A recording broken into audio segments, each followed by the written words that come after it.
పేదవాడి పక్షాన నిలబడతాం, ప్రజా గొంతుకై నినదిస్తాం. వాయిస్ ఆఫ్ వాయిస్లెస్, తెలుగువారి మనస్సాక్షి సాక్షి టీవీ. సాక్షి టీవీ ప్రసారాల కోసం మీ స్థానిక కేబుల్ ఆపరేటర్ను వెంటనే సంప్రదించండి. ఎన్బిడబ్ల్యూ ఫ్రీ కమిషనరేట్గా రాచకొండ మారింది. 30 రోజుల్లో నాన్ అవైలబుల్ వారెంట్ కేసుల పరిష్కార దిశగా రాచకొండ పోలీసులు వెళ్తున్నారు. రాచకొండ కమిషనరేట్ పరిధిలో 50,249 పీటీ కేసులు ట్రయల్స్లో ఉన్నాయి. కోర్టు నుండి నోటీసులు వచ్చిన నేరస్తులు హాజరు కాకపోవడంతో ఎన్బిడబ్ల్యూ జారీ అవుతున్నాయి. నేరస్తులు బయట తిరిగి మళ్లీ నేరాలకు పాల్పడుతున్నట్టు రాచకొండ పోలీసులు విచారణలో వెల్లడైంది. రాచకొండ కమిషనరేట్ పరిధిలో జీవో ఎన్బిడబ్ల్యూ చేయడమే లక్ష్యంగా ముందుకు వెళ్తున్నారు. ఎన్బిడబ్ల్యూ జారీ అయిన నేరస్తులు అందుబాటులోకి రాకపోవడం, పరారీలో ఉండడంతో వారిపై ప్రొక్లైమ్డ్ అస్త్రాన్ని వాడుతున్నారు రాచకొండ పోలీసులు.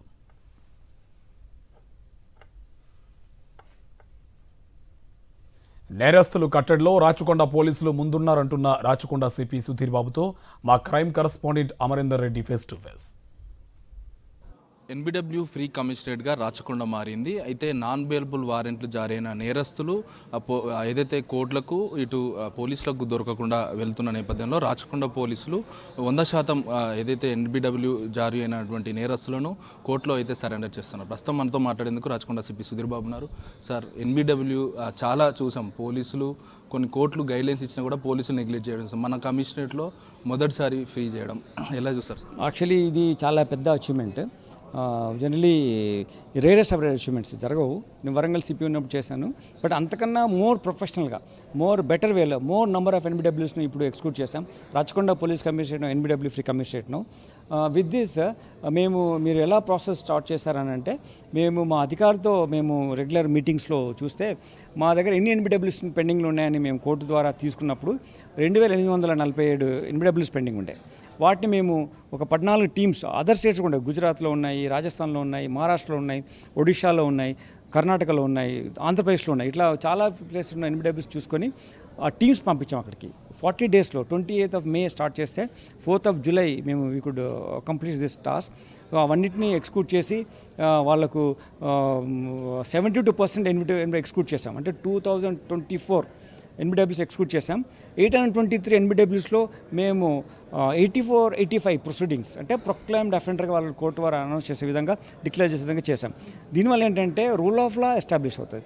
ఎవరు నేరస్తులైనా సరే చట్టం సేమ్గా ఉంటుందని చెప్పి. అలానే కోర్టు వారికి కూడా ట్రయల్ ప్రాసెస్ ఈజీగా చేయడానికి ఉంటుంది. లేకుంటే ఏమవుతుందంటే పెండెన్సీ ఉండడం మూలంగా, వీరు అక్యూజ్ రాకుండా మూలంగా అది జస్టిస్ డిలే అవుతుంది, డినేడ్ అయిన డిలే అయితే. సో ఇట్లా చేయడం మూలంగా ఏంటంటే ఆ నేరస్తుని కోర్టులో ప్రొడ్యూస్ చేయడం మూలంగా ఈ ట్రయల్ స్టార్ట్ అవుతుంది, బాగా కన్విక్షన్ వస్తుంది. దీనివల్ల కోర్ట్స్ మీద నమ్మకము ఇంకా ఎక్కువ పెరుగుతుంది ఉన్నదానికి.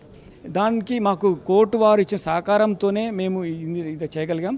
ఆల్ జడ్జెస్ మేము వెళ్ళి ఎక్స్ప్లెయిన్ చేసినప్పుడు చాలా అర్థం చేసుకొని మాకు ప్రాపర్ సపోర్ట్ లైన్ ఇచ్చారు. కాబట్టి మేము ఆల్మోస్ట్ 3,000 ఎన్బిడబ్ల్యూస్ ఎగ్జిక్యూట్ చేసి లిక్విడేట్ చేసి 84-85 ప్రొసీడింగ్స్ బిఎన్ఎస్ వెళ్తూ రాచకొండ కమిషనరేట్ ఎన్బిడబ్ల్యూ కమిషనరేట్గా చేయడం జరిగింది. ఎన్బిడబ్ల్యూకి సంబంధించి ప్రొక్లమేషన్ ప్రక్రియ చాలామందికి తెలియదు. వారెంట్ ఇష్యూ అయ్యి నేరస్తులంతా కూడా బయట తిరుగుతూ ఉంటారు. ప్రొక్లమేషన్ ప్రక్రియకు సంబంధించి ఎలా ఉండబోతుంది? ప్రొక్లమేషన్ ఎట్లా అంటే, ప్రొక్లైమ్డ్ అఫెండర్ అయినప్పుడు అప్పుడేమవుతుందంటే, ఫస్ట్ మనకు ఎన్బిడబ్ల్యూ మనం అరెస్ట్ చేసినప్పుడు అతను ఏం చేయాలి, ఒక షూరిటీ ఉంటాడు. ఆ షూరిటీ ఏమంటే దొరకకుండా అతను ఎన్బిడబ్ల్యూ అయినటువంటి వారంటీ ఎక్కడో వెళ్ళిపోతాడు. మనకు దొరకడు, షూరిటీ దొరకడు. అప్పుడు షూరిటీని తీసుకొస్తాం. షూరిటీ తీసుకొచ్చి అతను వారంటీని ప్రొడ్యూస్ చేస్తే ఓకే. షూరిటీ కూడా చేయలేకపోతే ఆ షూరిటీ పెట్టినటువంటి ఏదైతే షూరిటీ ఉంటుందో మనీ ఫోర్ఫిట్ చేయడం జరుగుతుంది. అది ఫోర్ఫిట్ చేసిన తర్వాత అతను కోర్టులో ప్రొడ్యూస్ చేసిన తర్వాత షూరిటీని ఇది ఫోర్ఫిట్ అయిన తర్వాత అప్పుడు ఈ నేరస్తుని ప్రొక్లైమ్డ్ అఫెండర్గా అనౌన్స్ చేయడం జరుగుతుంది, డిక్లేర్ చేస్తుంది కోర్టు. అప్పుడు ఇలా జరిగింది ఈ ప్రక్రియ, మేము ఎఫర్ట్ పెట్టాము అయినా దొరకలేదు ఇట్లా అని చెప్పినప్పుడు, షూరిటీని చేసాం ఇవన్నీ చేసినప్పుడు, ప్రొక్లైమ్డ్ అఫెండర్ ఇచ్చినప్పుడు అది పబ్లిసిటీ ఇస్తాం పేపర్లో కానీ, బస్ స్టేషన్లో కానీ, రైల్వే స్టేషన్ కానీ, ఈ పలానా అతను ప్రొక్లైమ్డ్ అఫెండర్ అని చెప్పి.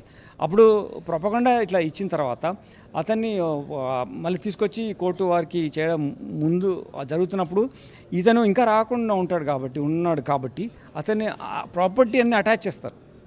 అట్లా ఈ ప్రక్రియ అలా జరుగుతుంది. ఇది మొత్తంగా రాచకొండ సిపి సుధీర్ బాబు చెప్తా ఉన్నారు. రాచకొండ కమిషనరేట్ మొత్తాన్ని కూడా ఎన్బిడబ్ల్యూ ఫ్రీ కమిషనరేట్గా మార్చిన పరిస్థితులు అయితే ఉన్నాయి. ప్రత్యేక బృందాలను ఏర్పాటు చేశారు. 14 ప్రత్యేక బృందాలకు వారికి మెడికల్ కిట్స్తో పాటు ఐటీ కమ్యూనికేషన్ సంబంధించిన వ్యవస్థను కూడా ఏర్పాటు చేసి ఏదైతే ఎన్బిడబ్ల్యూ సంబంధించిన వారెంట్ జారీ అయిన ప్రతి ఒక్క క్రిమినల్ నేరస్తుని కోర్టులో హాజరుపరచామని అయితే చెప్తా ఉన్నారు. ఏదైతే ఎన్బిడబ్ల్యూ వారెంట్ జారీ అయిన నేరస్తులు ఉంటారో ఆ నేరస్తులకు సంబంధించి వారి దొరకని వారిపై ప్రొక్లైమ్డ్ అఫెండర్ అనే అస్త్రాన్ని వాడుతున్నామని అయితే సిపి సుధీర్ బాబు చెప్తా ఉన్నారు. కెమెరా పర్సన్ సుధీర్తో అమరేందర్ రెడ్డి, సాక్షి టీవీ, హైదరాబాద్.